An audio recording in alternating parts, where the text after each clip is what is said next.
Les vraies voix Sud Radio, 17h-20h, Philippe David. Ah oui, nous sommes à J-800 des JO de Paris 2024. On a les muscles qui piquent et on est en compagnie de Vincent Roger, auteur de Paris. Oui, je vais vous les montrer d'ailleurs. Auteur de Paris 2024, un défi français publié aux éditions de l'Archipel. Bonsoir Vincent Roger. Bonsoir. Alors à J-800, où en est le défi français ? Alors le défi français, c'est de rassembler les Français justement autour des Jeux Olympiques. Moi, je suis persuadé que ce pays a besoin de moments collectifs. L'élection présidentielle vient de le montrer. Le pays est divisé, fracturé. Et les Jeux Olympiques, dans le quinquennat qui s'ouvre, c'est le plus grand rendez-vous que l'on ait à organiser. C'est, je le rappelle, 206 délégations, c'est 43 championnats du monde en même temps, c'est 25 000 journalistes qui couvriront l'événement et donc qui vont raconter ce qui se passe en France. Et donc c'est un événement majeur, ça dépasse la logique sportive. Est-ce qu'on veut que ce pays reste dans une sorte de déclinisme ? Est-ce qu'on veut que ce pays ne croit plus en lui ? Est-ce qu'on veut qu'il ait une certaine fierté d'organiser le plus grand événement au monde ? Et moi, je suis persuadé que les Jeux sont ce rendez-vous qui peut annoncer, comme le dit le sociologue Jean Viard, les 10 glorieuses, que ça peut être un moment de relance et de relance aussi psychologique. Je dis devant un très grand patron, mais l'économie, c'est de la psychologie et les Jeux peuvent y contribuer. Françoise Degois. Je suis absolument d'accord. Moi, je suis folle de joie qu'on organise les Jeux. Après, j'entends bien tout ce qui est dit sur le sport business, etc. Mais je pense que quoi qu'il advienne, c'est une sorte d'élan. On le sent pas encore, mais ça va commencer 6 mois avant, 3 mois avant. Ça va devenir quelque chose. Ça va être quelque chose. Oui, mais pour que ça percole dans l'ensemble de l'opinion, parce que le but, c'est que ça soit pas que Paris, c'est l'ensemble de la France. Eh bien, je suis certaine. Moi, je suis d'accord avec ce que vous dites. On a besoin de célébrations collectives. On n'en a pas assez. On a peut-être le 14 juillet, une fois par an. On a les finales de Coupe du Monde, quand Zizou met 2 buts en finale. Il y en a eu 3 dans l'histoire du pays. Non, mais je veux dire, il y a quelque chose. On a la finale, on a les Verts qui jouent. Je pense que les Verts en finale de la Ligue des Champions. Saint-Étienne en demi-finale de la Ligue des Champions. Je veux dire, il y a quelque chose. En finale, il y a quelque chose. À 76. Avec les poteaux. Et Dominique Rocheteau, l'ange vert. Il y a quelque chose de cette nature-là. Et moi, je crois vraiment, je suis tout à fait d'accord avec vous. Je pense que on a besoin de transcendance. Les territoires, moi, je pense que... Attendez, Vincent répond et je vous la parole. Excusez-moi. Non, mais ce que vous disiez sur les territoires, c'est fondamental. Aurélie et moi, nous le savons, parce qu'on a siégé ensemble à la région. C'est au-delà de Paris, c'est au-delà de l'Île-de-France. Oui, il y a une logique d'embarquer tout le pays. C'est ça. Déjà, les compétitions ne sont pas qu'à Paris, elles sont à Paris, en Île-de-France, dans de nombreuses villes en France avec les stades de foot, à Marseille avec la voile, en Polynésie, avec le surf. Il y a un label Terre de Jeux qui a été créé par le comité d'organisation des Jeux, qui a pour volonté d'emmener toutes les villes du plus petit village de France à la plus grande métropole de France. Il y a un partenariat avec le programme gouvernemental Cœur des territoires qui va permettre de développer le design actif sportif sur le territoire. L'héritage des Jeux en matière d'infrastructures sportives va être gigantesque. Oui. Loïc Le Floch-Prigent. Oui, moi je considère qu'effectivement il fallait réussir à réunir l'ensemble du pays, et par conséquent j'ai très très mal apprécié l'anathème qui a été de sélectionner certaines entreprises et pas d'autres dans le panel des gens qui pouvaient sponsoriser.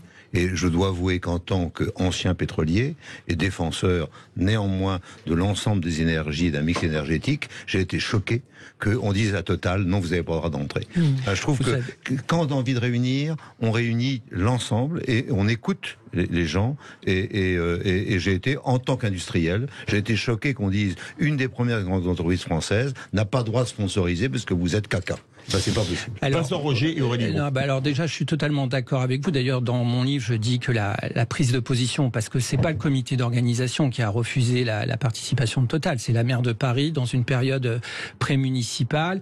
Je considère qu'Anne Hidalgo, dont j'ai toujours été un opposant politique, est engagée dans le processus des Jeux. Il faut lui reconnaître ça. Mais sur Total, elle a fait une erreur. Elle a fait une erreur idéologique et elle a fait une erreur justement de message du politique vis-à-vis du monde de l'entreprise. Parce que vous avez raison, toutes les entreprises doivent participer aux Jeux.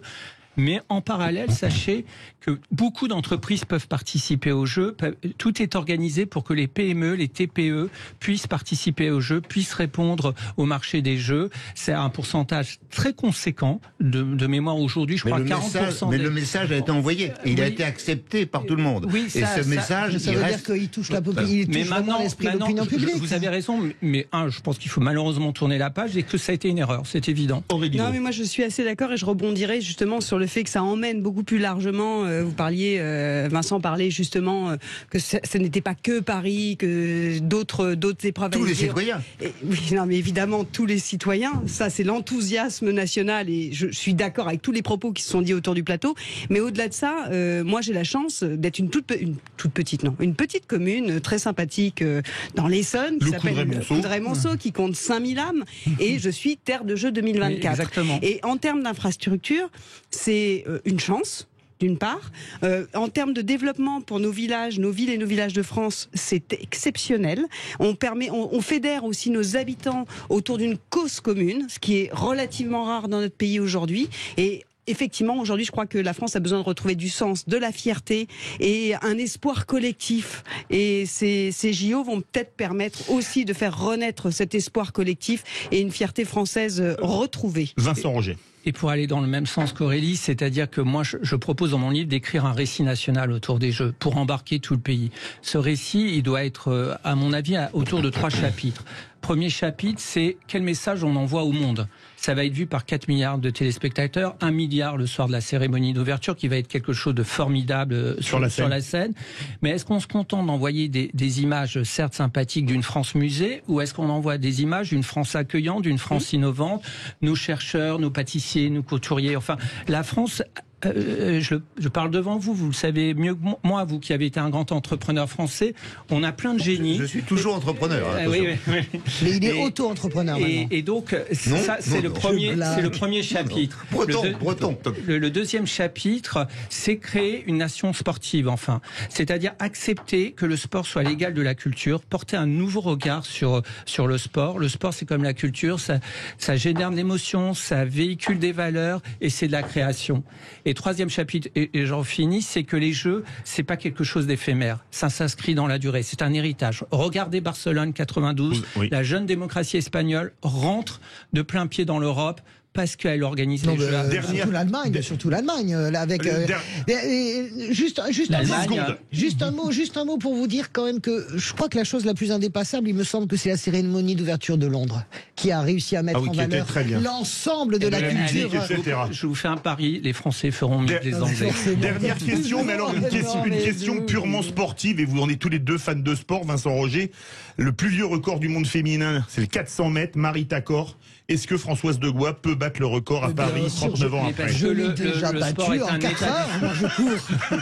Le 400 mètres, je le fais en 4 ans, mon pote. C'est un record de lenteur. Vincent Roger. Le sport est un état d'esprit, donc je suis certain qu'elle peut y arriver. Et ça me permet de rebondir sur le fait que je l'écris dans mon livre et je l'explique assez longuement, qu'on peut avoir un moment de transcendance du sport français pour différentes raisons. À J-800, Vincent Roger, Paris 2024, un défi français prévassé par Jean-François Lamour, qui a quand même un placard de médailles d'or assez impressionnant. Tout savoir sur les Jeux de 2024. Si vous aimez le sport, un livre à ne pas rater, c'est publié aux éditions de l'Archipel. De suite, merci Vincent Roger. Merci beaucoup. De suite, notre grand débat. Le système hospitalier est-il en train de mourir? Vous êtes 98,3% à dire oui. On se retrouve tout de suite avec les vraies voix.